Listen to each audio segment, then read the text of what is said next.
Hello students, beta in this video we are going to proceed our type B. Type B ਦੇ already ਆਪਾਂ 17 ਤੱਕ up to 17 ਤੱਕ questions complete ਕਰ ਚੁੱਕੇ ਹਾਂ ਹੈ ਨਾ। type B ਦੇ remaining questions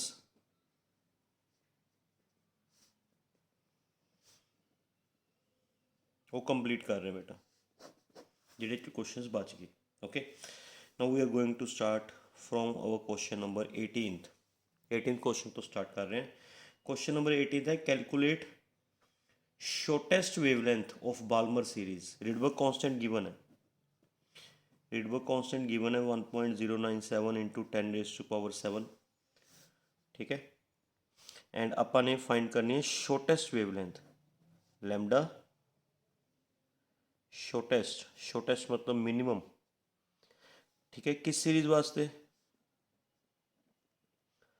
बाल्मर सीरीज। सारिया सीरीज हाइड्रोजन एटम वास्ते होंदियां ने बेटा। Z is equal to 1, okay. Balmer series है तो कन्फर्मड है, N1 कितना होएगा 2। बाल्मर सीरीज वास्ते N1 कितना होता है 2। शॉर्टेस्ट वेवलेंथ वास्ते एनर्जी दा फार्मूला चेक करो, E is equal to HC by lambda. Energy जो थोनों मिनिमम वेवलेंथ मिनिमम चाहिए तो एनर्जी मैक्सिमम चाहिए है ना। इफ लैम्डा मिनिमम चाहिए then energy maximum that means कि ट्रांजिशन होएगी from farther orbit. Transition takes place from farther orbit. ਜਿਹੜਾ ऑर्बिट बहुत दूर है उस तो ट्रांजिशन होएगी। एंड फिर दूर ऑर्बिट है तो बेटा फिर अपना N2 भी फाइंड आउट हो गया। N2 असी बहुत दूर वाला ऑर्बिट लवांगे, दैट मीन्स के इन्फिनिटी वाला। N1 2, N2 इन्फिनिटी, Z इज इक्वल टू 1 है ना। यूज़ करो वेव नंबर का formula R Z square 1 by N1 square minus 1 by N2 square. Wave number होंगे 1 बाय लैम्डा, R की value 1.097 10 raise to power 7, Z की value 1, 1 by 2 का square, 1 by infinity का square है ना। इतों बेटा सॉल्व कर लियो। 1 बाय 2 का स्केयर 4, ये बन जाएगा 1 by lambda is equal to 1.097 10 raise to power 7 upon 4, क्योंकि 1 अपॉन इन्फिनिटी तो 0 ही हो जाएगा, आ टर्म तो 0 हो जाएगी है ना। ये इन्ना आ जाएगा, रेसिप्रोकल कर लियो। 4 upon 1.097 into 10 raise to power 7 solve करके थोड़ा आंसर है। इसकी मिनिमम वेवलेंथ करनी। मान लो अगर उन्होंने कहा गया होंदा, वैसे कहा नहीं है उन्होंने कहा गया होंदा मैक्सिमम वेवलेंथ या लॉन्गेस्ट वेवलेंथ फाइंड आउट करो। लॉन्गेस्ट मतलब मैक्सिमम है ना। मैक्सिमम वेवलेंथ एनर्जी का फार्मूला लगावांगे, E is equal to HC by lambda. Lambda अगर थोनू लैम्डा मैक्सिमम चाहिए तो बेटा एनर्जी मिनिमम चाहिए होगी। एनर्जी मिनिमम, जे एनर्जी मिनिमम चाहिए that means transition nearer orbit तो होएगी। ट्रांजिशन टेक्स प्लेस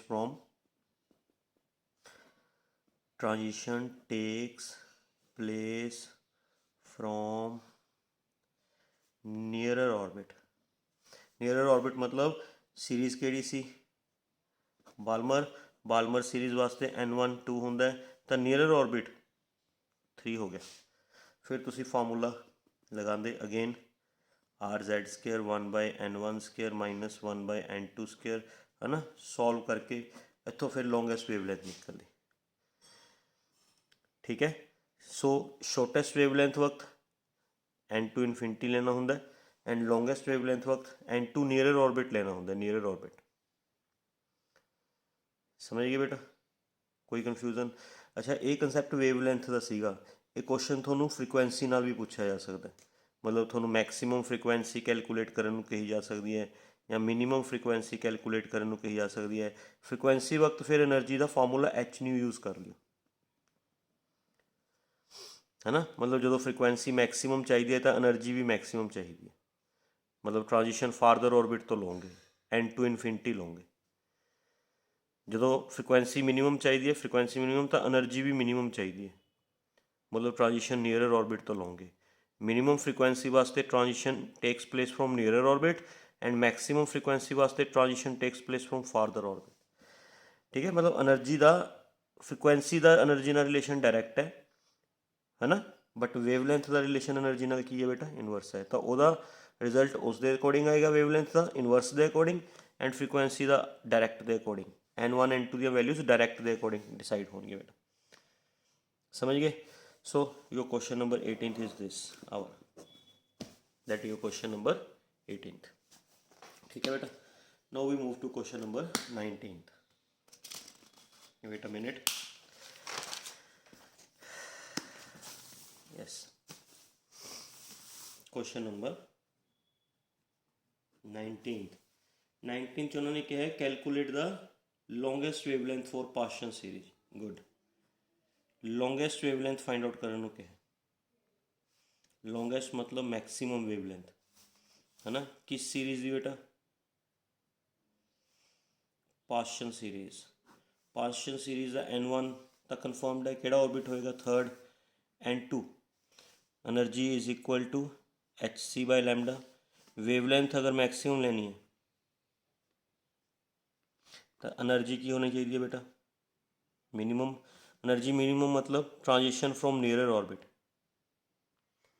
ਨੀਅਰਰ ऑर्बिट, ਨੇੜੇ ਵਾਲੇ ऑर्बिट ਤੋਂ ट्रांजिशन ਲਓਗੇ, 3 ਇਹ ਤੇ 4 ਆ ਜਾਏਗਾ, ਹੈ ਨਾ। ਬਾਕੀ ਕੰਸੈਪਟ ਸੇਮ ਹੈ ਨਾ।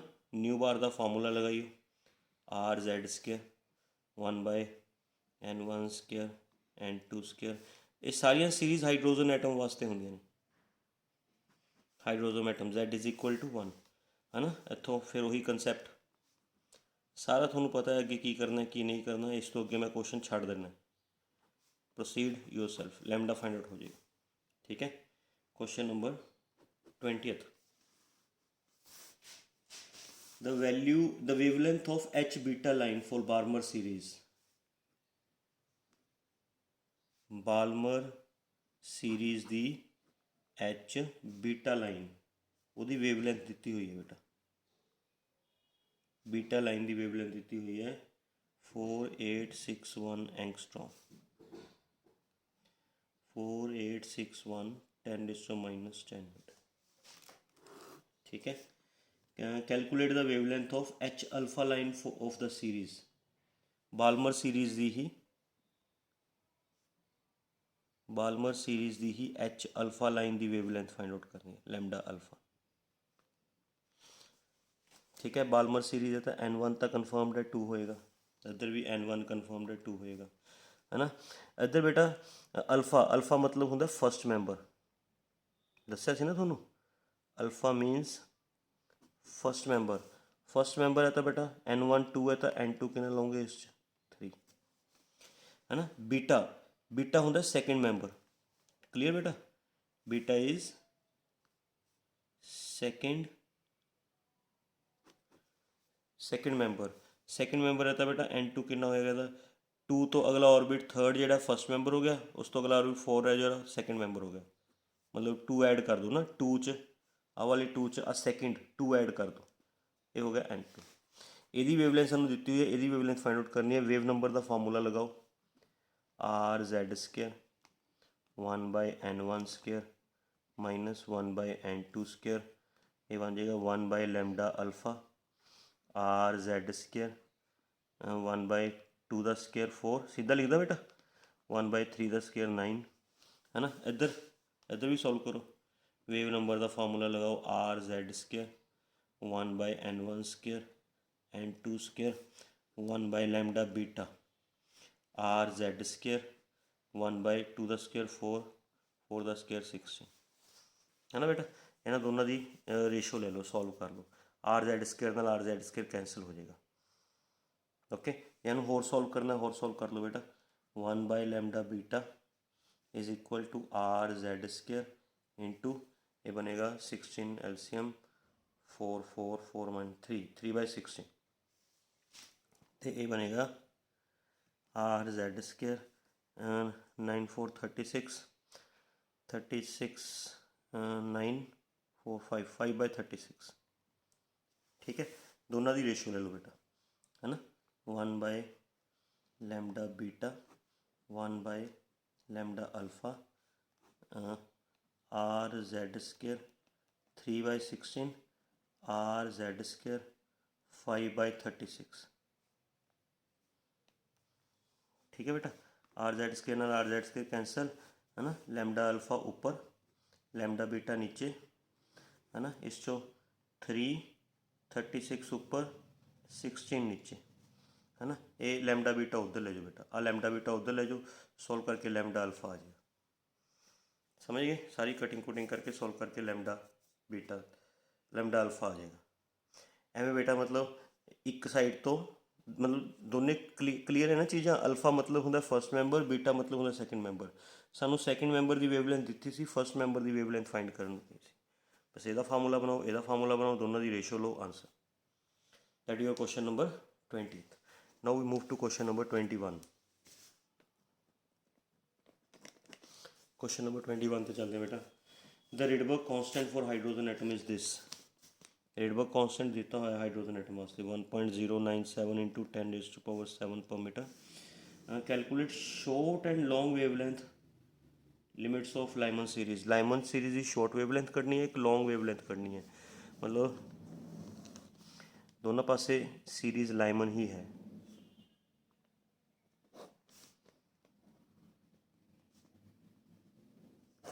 लाइमन है तो N1 कन्फर्म्ड है 1 होएगा, N2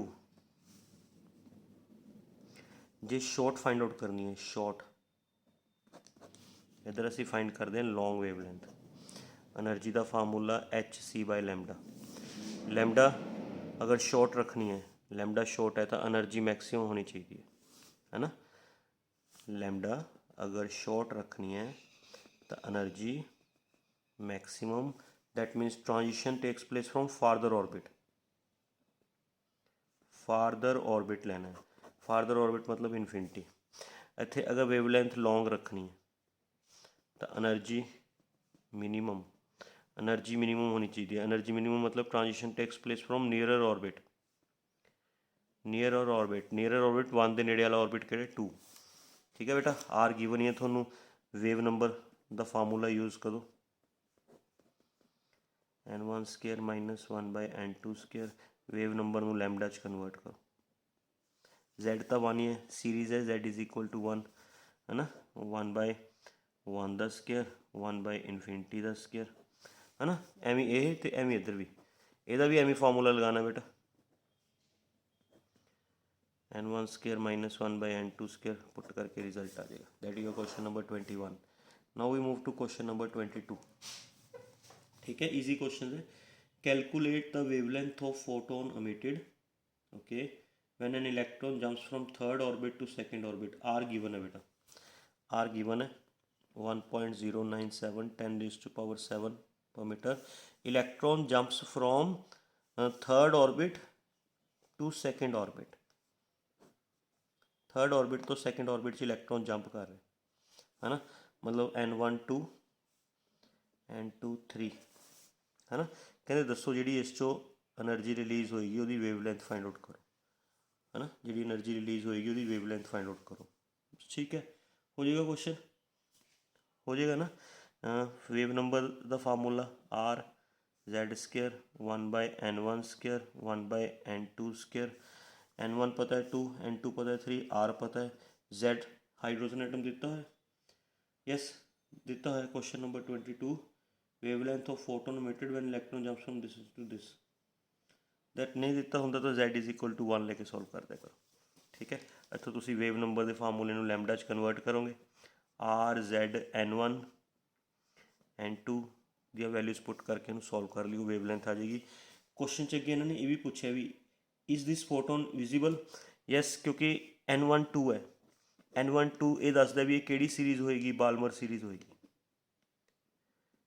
N1 की वैल्यू 2 है बेटा, ये N1 की वैल्यू 2 होना मतलब when electron jumps from any higher orbit to second orbit तो एनर्जी रिलीज होंगी है Balmer series, and Balmer series visible होंगी है। That means this photon is visible, ये विजिबल होएगा फोटोन।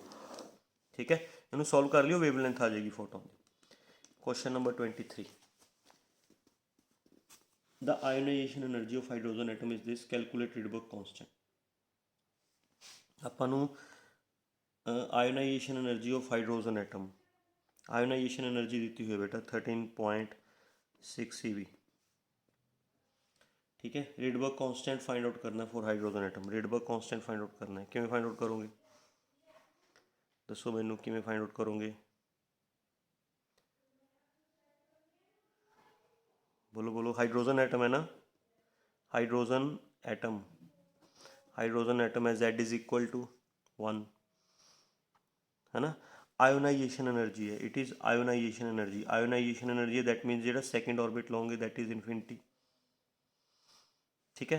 प्रॉब्लम यह भी आप ये देख लो भी किहड़े ऑर्बिट की एनर्जी है ना, मतलब एनर्जी का formula -13.6 Z² by N² EV लगा के, है ना। इस 13.6 पुट, माइनस साइन छड़ दो, चाहे 13.6 EV पुट कर दो, Z की वैल्यू 1, है ना। EV नाल EV कैंसल, इतों N इज इक्वल टू 1 आ जाएगा। दैट मीनस ये फस्ट ऑर्बिट की एनर्जी है, मतलब फस्ट ऑर्बिट की असी आयोनाइजेशन एनर्जी फाइंड आउट करनी है।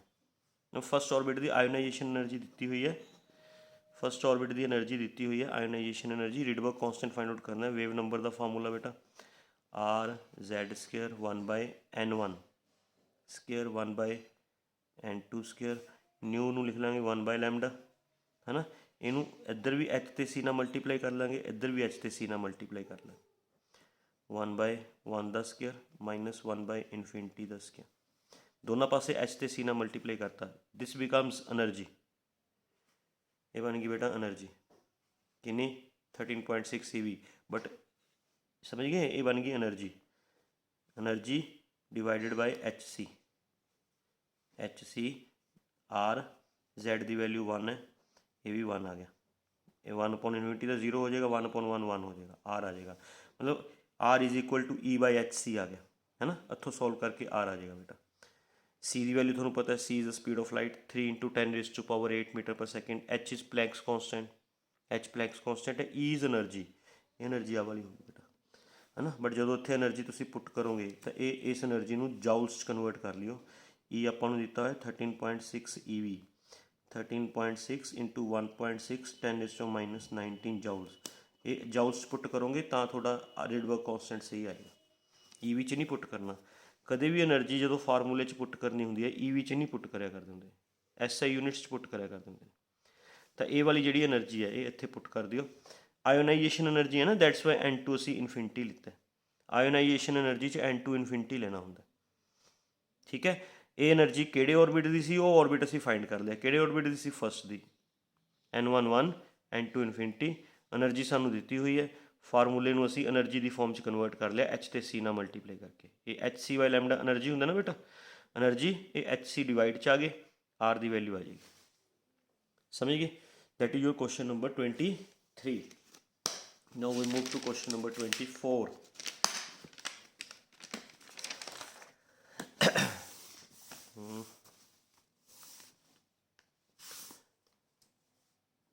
क्वेश्चन नंबर 24, क्वेश्चन नंबर 24 है बेटा, and the energy of an electron in an excited hydrogen atom is this.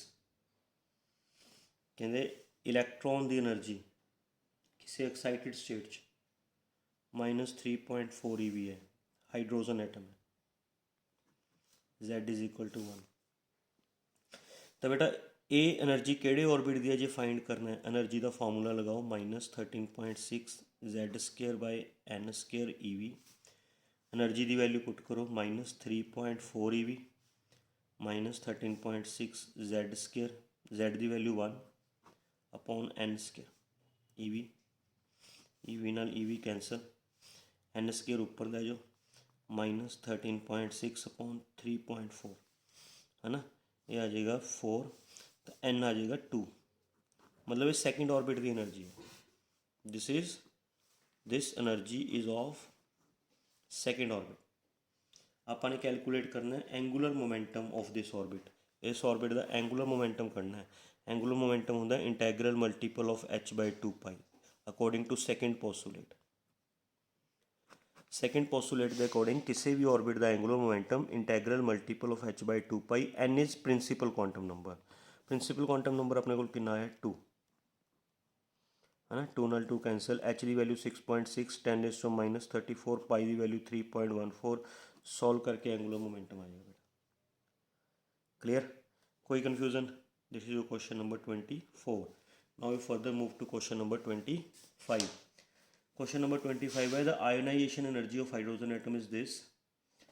Photon falls on hydrogen atom which is initially in ground state and excited to n is equal to 4 state. Calculate the wavelength of the photon। कहते hydrogen atom ਦੀ ionisation energy 13.6 ਦਿੱਤੀ ਹੋਈ ਹੈ ਬੇਟਾ ionisation energy. ਤੁਹਾਨੂੰ ਵੀ ਪਤਾ ਹੈ first orbit ਦੀ energy ਹੁੰਦੀ ਹੈ। This is energy of first orbit, ਮਤਲਬ ਪਹਿਲਾ ਇਲੈਕਟ੍ਰੋਨ ਫਸਟ ਆਰਬਿਟ 'ਚ ਸੀਗਾ। ਠੀਕ ਹੈ, ਪਹਿਲਾ ਇਲੈਕਟ੍ਰੋਨ ਕਿਸ ਆਰਬਿਟ 'ਚ ਸੀਗਾ ਬੇਟਾ? ਫਸਟ ਆਰਬਿਟ 'ਚ ਸੀਗਾ। ਓਕੇ, ਉਸ 'ਤੇ ਕਹਿੰਦੇ ਫੋਟੋਨ ਫਾਲ ਕਰਵਾਇਆ। ਫੋਟੋਨ ਫਾਲ ਕਰਵਾ ਕੇ ਉਹਨੂੰ ਕਿਹੜੇ ਆਰਬਿਟ 'ਚ ਭੇਜਤਾ? फोर्थ ऑर्बिट 'ਚ ਭੇਜਤਾ। n is equal to fourth state ਤੇ ਭੇਜਤਾ, ਗਰਾਊਂਡ ਸਟੇਟ ਤੋਂ फोर्थ स्टेट ਤੇ। ਕਹਿੰਦੇ ਦੱਸੋ ਫੋਟੋਨ ਦੀ ਕਿੰਨੀ ਵੇਵਲੈਂਥ ਹੋਏਗੀ? ਵੇਵ ਨੰਬਰ ਦਾ ਫਾਰਮੂਲਾ ਲਗਾਓ, r(z²) 1/n1² ਮਾਈਨਸ 1/n2²। ਠੀਕ ਹੈ ਬੇਟਾ, ਕੋਈ ਕਨਫਿਊਜ਼ਨ ਤਾਂ ਨਹੀਂ? ਇੱਥੇ ਲਗਾ ਕੇ 1/λ ਫਾइंड आउट ਕਰ ਲਓ। r(z²) 1/n1² ਮਾਈਨਸ 1/n2² है ना। ਸੋਲਵ ਕਰਕੇ ਆਂਸਰ ਆ ਜਾਏਗਾ ਤੁਹਾਡਾ। ਆਰ ਰਿਡਬਰਗ ਕੌਂਸਟੈਂਟ ਦਿੱਤਾ ਹੋਇਆ ਨਹੀਂ ਦਿੱਤਾ ਹੋਇਆ, ਪੁੱਟ ਕਰ ਦਿਓ ਆਪਣੇ ਵੱਲੋਂ 1.097 10⁻7 ਪਰ ਮੀਟਰ। ਜ਼ਿਆਦਾ ਲੈਂਥੀ ਕਰਨ ਦੀ ਲੋੜ ਨਹੀਂ ਹੈ ਕੁਐਸਚਨ ਨੂੰ। Z atomic number hydrogen atom ਹੈ, Z is equal to 1, n1 1 ਹੈ, n2 4 ਹੈ, ਲੈਮਡਾ ਫਾइंड आउट ਹੋ ਜਾਏਗਾ। Over, that is question number 25। Now we move to question number 26। Okay, बहुत ईजी क्वेश्चन है बेटा, ईजी क्वेश्चन है बट केयरफुली अटैम्प्ट करने वाले ने। Okay, question number 26। A 12.9 eV beam of electron is used to bombard gaseous hydrogen atom at room temperature up to which energy level? Okay, ठीक है। कहते पहला जिहड़ा हाइड्रोजन एटम है, हाइड्रोजन एटम का जिहड़ा इलैक्ट्रॉन है वो ग्राउंड स्टेट ते है। ओके, ग्राउंड स्टेट ते बेटा जदों इलैक्ट्रॉन वैन जिवें न्यूक्लियस है ਉਹਦਾ फस्ट ऑर्बिट है। हाइड्रोजन एटम का इलैक्ट्रॉन फस्ट ऑर्बिट 'ਚ ਹੀ ਹੁੰਦਾ ਨਾ, n इज इक्वल टू 1 'ਚ ਹੁੰਦਾ है ना। ਜਦੋਂ फस्ट ऑर्बिट 'ਚ है इन फस्ट ऑर्बिट, फस्ट ऑर्बिट 'ਚ है तो ਉਹਦੀ एनर्जी कितनी ਹੁੰਦੀ है बेटा? इनिशियल एनर्जी इलैक्ट्रॉन की कितनी होएगी जिन्नी ऑर्बिट की एनर्जी है, -13.6 EV। कित्थों आया ये? Z²/n² EV वाला फार्मूला लगा के -13.6, Z की वैल्यू 1, n की वैल्यू 1। ठीक है, तो ये एनर्जी आ जाएगी -13.6 EV, मतलब उस इन्नी एनर्जी तो हैगी है। इसके उपर कहते एक बीम स्ट्राइक करवाएगी, इलैक्ट्रॉन बीम। इलैक्ट्रॉन बीम की एनर्जी सीगी 12.9 EV, मतलब इस इलैक्ट्रॉन च इन्नी एनर्जी तो पहले ही सी है ना। इसनू आ वाली एनर्जी होर देती, आ वाली एनर्जी E' एनर्जी होर देती, energy of electron beam, energy of electron beam होर देती। ना हुण एनर्जी कितनी बन गई बेटा इसकी, है ना। इस -13.6 EV एनर्जी तो पहले ही सी, ये वाली एनर्जी तो उस पहले ही सी, प्लस इस ते इलैक्ट्रॉन बीम स्ट्राइक करवाई, इलैक्ट्रॉन बीम अपनी एनर्जी इसनू दे देगी, है ना। 12.9 EV एनर्जी इस ऐड होगी, है ना। ये एनर्जी कितनी बन गई बेटा? -0.7 EV बन गई, है ना। हुण आपां ये देख लो भी ये एनर्जी किहड़े ऑर्बिट की होंदी है, मतलब इलैक्ट्रॉन किस ऑर्बिट 'च जाएगा। चैक कर लो ये एनर्जी किस ऑर्बिट की होंदी है।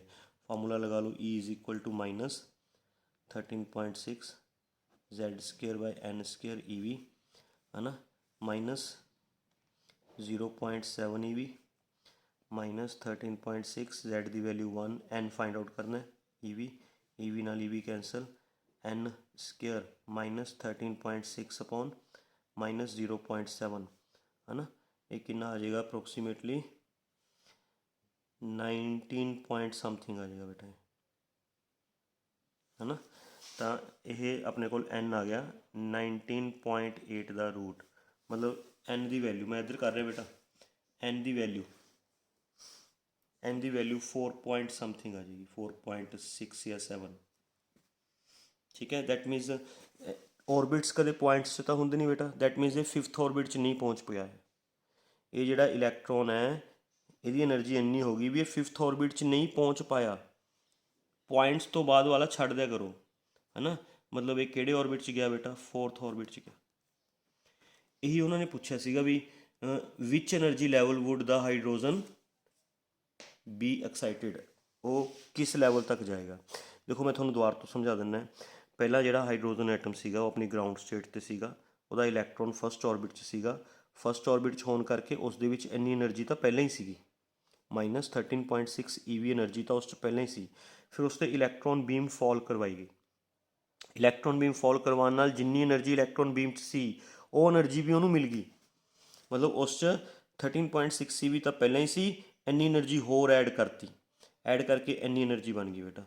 ये एनर्जी अपने फाइंड कर ली किहड़े ऑर्बिट की है, इत्थों एन फाइंड आउट कर लिया, पॉइंट्स च नहीं लेना, पॉइंट तो अगे वाला छड्ड दिया करो डिजिट, क्योंकि यदा मतलब यह है भी इलैक्ट्रॉन 4th ऑर्बिट तक क्रॉस कर गया बट 5th च नहीं पहुँच पाया, है ना, नहीं तो जी 5th च पहुँचा होंगे तो पूरा N5 आंदा, है ना, दैट मीनस 5th च नहीं पहुँच पाया, इसका मतलब वो 4th च ही रह जाएगा, तो वो 4th ऑर्बिट च रह जाएगा।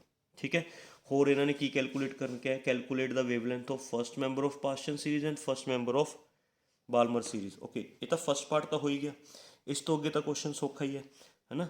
दो सीरीज है, किहड़ियां किहड़ियां, एक पास्चन एक बाल्मर, है ना। पास्चन सीरीज का N1 कितना होंगे बेटा 3, बाल्मर सीरीज का N1 कितना होंगे 2। फस्ट मैंबर की फाइंड आउट करनी है, यदा फस्ट मैंबर तो N2 = 4, यदा फस्ट मैंबर तो N2 = 3, है ना। वेव लेंथ फाइंड आउट करनी है, वेव लेंथ वेव नंबर वाला फार्मूला यूज़ करियो, R(Z²) 1/N1² 1/N2², है ना। सॉल्व करके आ जाएंगे वेव लेंथ, क्योंकि वेव नंबर 1/λ के इक्वल होंगे ना, है ना। रेडबर्ग कॉन्सटेंट पुट कर दियो 1.097 10⁻⁷, है ना। Z = 1, समझ गए। आर की वैल्यू Z की वैल्यू पुट करके तुम वेवलेंथ फाइंड कर सकते हो दोनों सीरीज़ दी, पास्चन सीरीज़ का भी फस्ट मैंबर कढ़ सकते हो, बाल्मर सीरीज़ का भी फस्ट मैंबर कढ़ सकते हो। फस्ट मैंबर मतलब बिल्कुल अगला ऑर्बिट लेना होंगे, जिमें इस 2 है तो अगला ऑर्बिट 3, इस 3 है तो अगला orbit 4, first member. Second member होंगे इस तो अगला ऑर्बिट, मतलब जिहदा सैकेंड मैंबर कढ़ना होंगे N1 2 है तो तुम N2 कितना लेंदे 4, N1 3 है तो N2 कितना लेंदे 5 सैकेंड मैंबर वास्ते। थर्ड मैंबर मतलब 2 छड्ड के, समझ गए ना बेटा, 2 छड्ड के तीसरा। क्लीयर, कोई कन्फ्यूजन तो नहीं। दैट यू क्वेश्चन नंबर 26, ये क्वेश्चन नंबर 26 है बेटा। ठीक है, now we further move to question number 27। ठीक है, wait a minute, copy fill हो चुकी है, मैं कॉपी चेंज कर रहा। यस बेटा, हैगा सीगा एक पेज कॉपी च। Okay, question number 27। Question number 27 बहुत वधिया क्वेश्चन है, ਇਹੋ क्वेश्चन पेपर च आ जाते होंगे ने। क्वेश्चन नंबर 27 ਦੇ ਵਿੱਚ ਨਾ ऑर्बिट्स ਦਿੱਤੇ ਹੋਏ ਨੇ, like first orbit, second orbit, third orbit, fourth orbit. अच्छा, सारे ऑर्बिट्स ਦੇ ਵਿੱਚ गैप ਤੁਹਾਨੂੰ पता है सेम नहीं होंगे, पहले 2 ऑर्बिट्स जिन्ना गैप है अगले 2 ऑर्बिट्स गैप घट जाएगा, उस तो अगले 2 ऑर्बिट्स गैप होर घट जाएगा, जिमें जिमें तुम उपर नूं जाई जाते हो उवें उवें गैप घटता जाता होंगे, तुसीं पढ़िया होएगा कैमिस्ट्री च, है ना। सारे ऑर्बिट्स सेम लैवल ते लाई नहीं करते होंगे, उन्हां दे विच गैप सेम नहीं होंदा, डिफरेंट गैप होंदा। ठीक है, तो आपां नूं इस दे विच ना कुछ ट्रांजिशनस दित्तियां होईयां ने, like this first transition, second, third, then fourth, fifth, then sixth, ਐਵੇਂ ट्रांजिशनस ਦਿੱਤੀਆਂ ਹੋਈਆਂ ਨੇ। मतलब ये ट्रांजिशन ਜਿਹੜੀ ਹੋਈ ਹੈ that is between 4th and 3rd orbit, है ना। ये ट्रांजिशन हुई है that is 4th and 2nd orbit, ਜਿਹੜੀ ਆ ਵਾਲੀ ट्रांजिशन हुई है that is between 4th and 1st orbit. ਐਵੇਂ ट्रांजिशनस ਦਿੱਤੀਆਂ ਹੋਈਆਂ ਨੇ बेटा। क्लीयर, ਇਹਨਾਂ ਨੇ ਆਪਾਂ ਨੂੰ ਪੁੱਛਿਆ find out the transition which results in the emission of photon of wavelength 496, कहते इन्नी वेवलेंथ का फोटोन केड़ी ट्रांजिशन अमिट करेगी, 496 नैनोमीटर वेवलेंथ का फोटोन केड़ी ट्रांजिशन करेगी। बेटा पहला तो यदी एनर्जी कढ़ लो, यदी energy H C by lambda करके। ਇਹਦੀ एनर्जी ਜਾਊਲਸ 'ਚ ਆਏਗੀ, ਜਾਊਲਸ 'ਚ ਆਏਗੀ। H C by lambda joules ਨੂੰ ਈ ਵਿੱਚ ਕਨਵਰਟ ਕਰ ਲਓ, 1.6 10⁻⁻19 ਨਾਲ ਡਿਵਾਈਡ ਕਰਕੇ ਇਹ ਈ ਵਿੱਚ ਆ ਜਾਏਗੀ। ਐਚ ਦੀ ਵੈਲਿਊ ਤੁਹਾਨੂੰ ਪਤਾ, ਸੀ ਦੀ ਵੈਲਿਊ ਪਤਾ, ਲੈਮਡਾ ਦੀ ਵੈਲਿਊ ਪਤਾ ਹੈ ਨਾ। ਸਾਰੀਆਂ ਵੈਲਿਊਜ਼ ਪੁੱਟ ਕਰਕੇ ਇਹ એનર્ਜੀ ਕਿਸ 'ਚ ਆ ਜਾਏਗੀ, ਈ ਵਿੱਚ। ਮੈਂ ਤੁਹਾਨੂੰ ਸੋਲਵ ਕਰਕੇ ਦੱਸ ਦਿੰਦਾ ਵੀ ਕਿੰਨੀ ਦਿੱਤੀ ਹੋਈ ਹੈ એનર્ਜੀ। ਇਹਨਾਂ ਨੇ ਕੁਐਸਚਨ ਨੰਬਰ 27 ਦੀ એનર્ਜੀ 2.5 EV ਦਿੱਤੀ ਹੋਈ ਹੈ ਔਨ ਸੋਲਵਿੰਗ। ਆਫਟਰ ਸੋਲਵਿੰਗ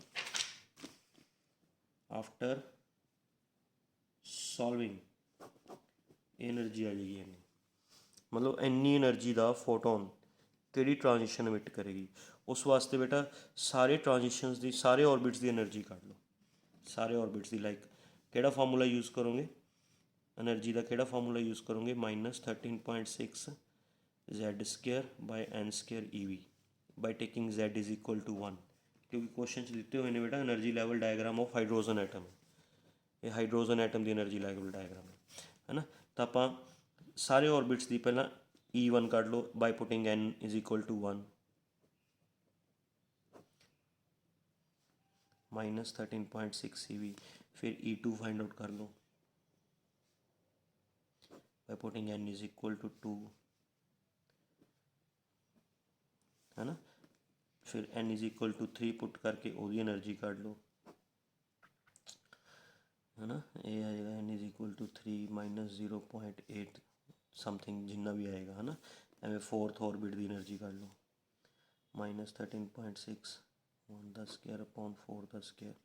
यह आ जाएगा बेटा -0.44 16 0.3 नहीं 3/² 9।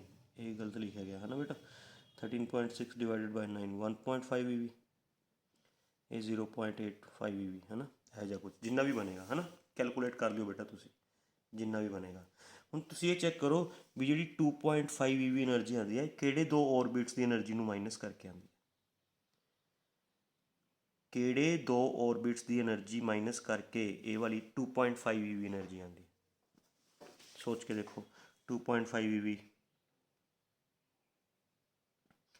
ਇਹਨੂੰ ਤੇ ਇਹਨੂੰ ਮਾਈਨਸ ਕਰਕੇ ਯੈਸ 3.4 ਚੋਂ 0.8 ਮਾਈਨਸ ਕਰ ਦਾਂਗੇ ਤਾਂ ਹਾਂ ਠੀਕ ਹੈ ਅਪਰੋਕਸੀਮੇਟਲੀ 2.5 ਦੇ ਨੇੜੇ ਬਣ ਜਾਏਗੀ ਬੇਟਾ।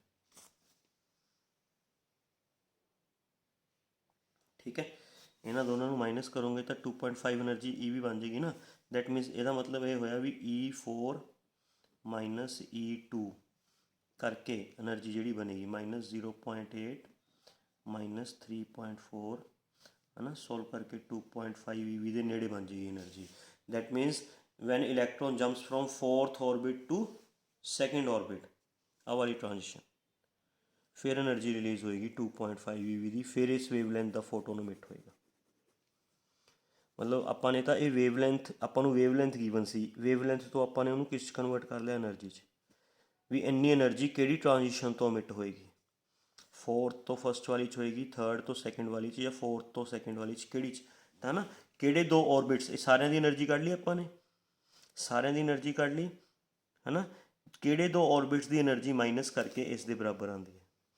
ਕਿਉਂਕਿ ਆਪਾਂ ਨੇ ਥਰਡ ਪੋਸਟੂਲੇਟ ਪੜ੍ਹਿਆ ਹੋਇਆ ਨਾ ਬੇਟਾ, ਥਰਡ ਪੋਸਟੂਲੇਟ ਪੜ੍ਹਿਆ ਸੀਗਾ ਵੀ ਕਿੰਨੀ એનર્ਜੀ ਰਿਲੀਜ਼ ਹੁੰਦੀ ਹੈ ਜਿਹੜੇ ਦੋ ऑर्बिट्स ਦੀ ਟ੍ਰਾਂਜੀਸ਼ਨ ਹੋਏਗੀ, ਜਿਹੜੇ ਦੋ ऑर्बिट्स ਦੇ ਵਿੱਚ ਟ੍ਰਾਂਜੀਸ਼ਨ ਹੋਏਗੀ ਦੋਨਾਂ ਦੀ એનર્ਜੀ ਮਾਈਨਸ ਕਰਕੇ ਹੀ એનર્ਜੀ ਰਿਲੀਜ਼ ਹੋਏਗੀ। ਮਤਲਬ ਜਿਹੜਾ ਆਹ ਵਾਲਾ 2.5 EV ਹੈ ਇਹ ਕਿਹੜੇ ਦੋ ऑर्बिट्स ਦੀ એનર્ਜੀ ਨੂੰ ਮਾਈਨਸ ਕਰਕੇ ਆਏਗਾ। ਇਹ ਫੋਰਥ ਐਂਡ ਸੈਕਿੰਡ ਹੈ ਨਾ, ਇਹ ਫੋਰਥ ਐਂਡ ਸੈਕਿੰਡ ऑर्बिट ਦੀ એનર્ਜੀ ਨੂੰ ਮਾਈਨਸ ਕਰਕੇ ਆਏ। ਦੈਟ ਮੀਨਸ ਜਿਹੜੀ ਆ ਫੋਰਥ ऑर्बिट ਤੋਂ second orbit when electron jumps from fourth to second orbit, fourth orbit to second orbit jump करेगा, then it release energy of this wavelength, फिर वो इस वेवलेंथ की एनर्जी रिलीज करेगा। ओके होर इस की पूछे which transition corresponding to emission of radiation of maximum wavelength है ना। कि ट्रांजिशन है जिसकी वेवलेंथ मैक्सीमम वेवलेंथ की रेडिएशन इमिट करता है। एनर्जी तो वेवलेंथ का रिलेशन की है बेटा इनवर्स, वेवलेंथ मैक्सीमम दैट मीनस कि एनर्जी ਮਿਨੀਮਮ એનર્ਜੀ ਮਿਨੀਮਮ ਮਤਲਬ ਉਹ ਔਰਬਿਟ ਲੈ ਲਓ ਜਿਹੜੇ ਸਭ ਤੋਂ ਨੇੜੇ ਨੇ, ਉਹ ਔਰਬਿਟ ਦੀ ਟ੍ਰਾਂਜੀਸ਼ਨ ਲੈ ਲਓ ਜਿਹੜੇ ਸਭ ਤੋਂ ਨੇੜੇ ਨੇ। ਸਭ ਤੋਂ ਨੇੜੇ ਕਿਹੜੇ ਔਰਬਿਟ ਨੇ ਬੇਟਾ? ਸਭ ਤੋਂ ਨੇੜੇ ਇਹ ਗੈਪ ਜ਼ਿਆਦਾ ਹੈ ਨਾ, ਉਸ ਨਾਲੋਂ ਘੱਟ ਇਹ ਗੈਪ ਹੈ, ਇਸ ਨਾਲੋਂ ਵੀ ਘੱਟ ਇਹ ਗੈਪ ਹੈ ਨਾ। ਤਾਂ ਸਭ ਤੋਂ ਨੇੜੇ ਵਾਲੇ ਔਰਬਿਟਸ ਦਾ 3 and 4 ਹੋਏ, that means from 4th to 3rd orbit ਦੇ ਵਿੱਚ ਵੈਨ ਇਲੈਕਟ੍ਰੋਨ ਆਏਗਾ, when electron jumps from 4th orbit to 3rd orbit, ਫਿਰ ਉਹਦੀ એનર્ਜੀ ਮਿਨੀਮਮ ਰਿਲੀਜ਼ ਹੋਏਗੀ, ਵੇਵਲੈਂਥ ਮੈਕਸਿਮਮ ਰਿਲੀਜ਼ ਹੋਏਗੀ। समझ गए? That is your question number 27 and this is your type B. Okay, hope you understand very well. Thank you very much.